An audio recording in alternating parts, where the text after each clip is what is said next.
So when it comes to teaching the gospel, getting students to engage in the classroom is important. So how do you do that for your students who are nonverbal? Well, today we're going to find out.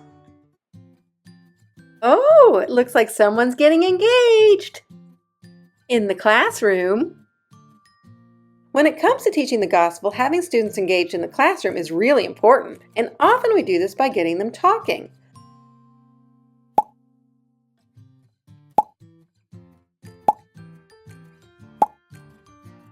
So what happens when a student has a developmental disability and is nonverbal or minimally verbal? What can we do then?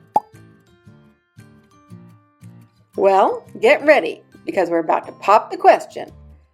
How do we engage students who are nonverbal in the church classroom? Join us as we look at 3 things to consider. Number 1, remove obstacles before you start.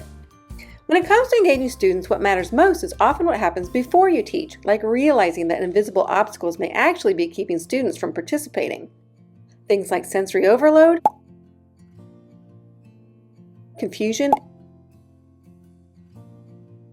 and an inability to share wants and needs can make a student feel stressed out. And let's face it, none of us are very engaging when we're stressed out.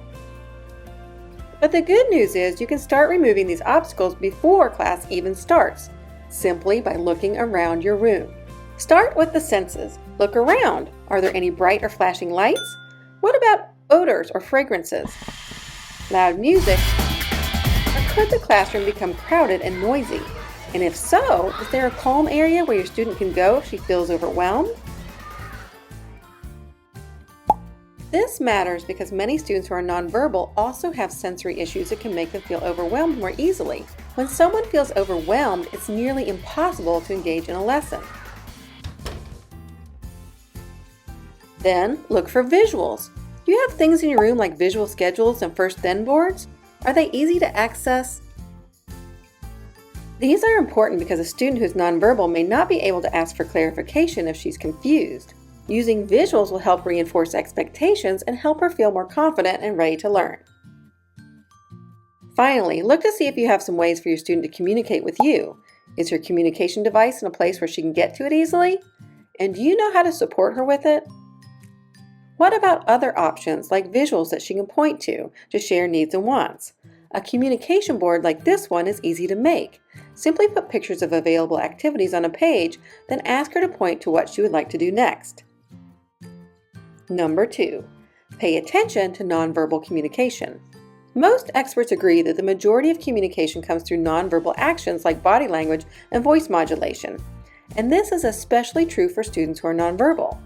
So if you want a student to engage more in class, pay attention to their nonverbal cues to see what they like and what they don't. If a student gets really smiley or vocalizes in a happy tone whenever music is playing, then use more music in your lessons. But if he withdraws or looks tense, then remember that this doesn't work for him. And your nonverbal communication matters too. Be intentional about using warm, open body language and lots of smiles. Then modulate your voice to reflect the type of engagement you would like to see from your student. Calm and peaceful for times of rest, or happy and excited when it's time to engage in the lesson.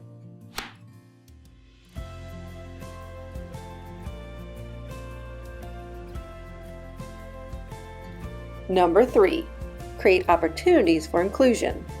When it comes to engagement, one thing that's important for everyone is the feeling that they belong. So why not look for ways to make lessons more inclusive?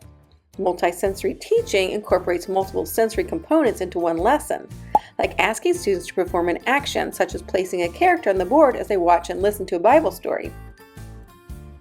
By incorporating visual, audio, and hands-on activities, all types of learners can connect in a way that engages them best, and students can choose a way to participate that does not require speaking.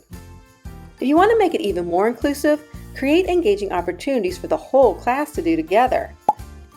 For instance, instead of asking a question or calling on one student to answer,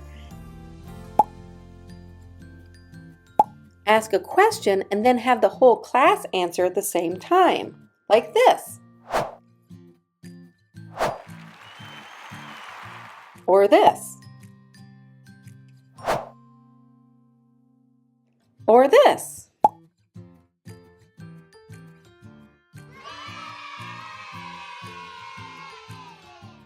And one more tip on inclusion: sometimes it looks like adaptation. Know that it's okay to create a different way for your student to participate along with everyone else. Like creating these prayer request prompts. Instead of asking a student to write or tell you their request, give them some visual options. Invite them to point to who they want to pray for and why. Then simply add the pictures to the board. Wow! Well, I think we learned a lot about how to get engaged in the classroom. But there's one more thing before you go. Sometimes, no matter what you do, it may look like a student just isn't engaging at all. But the truth is, many times students who are nonverbal are actually taking in a lot more than they may be able to show. So always presume competence and keep pouring into them. Because we may only be able to see what's on the outside, but God sees the heart.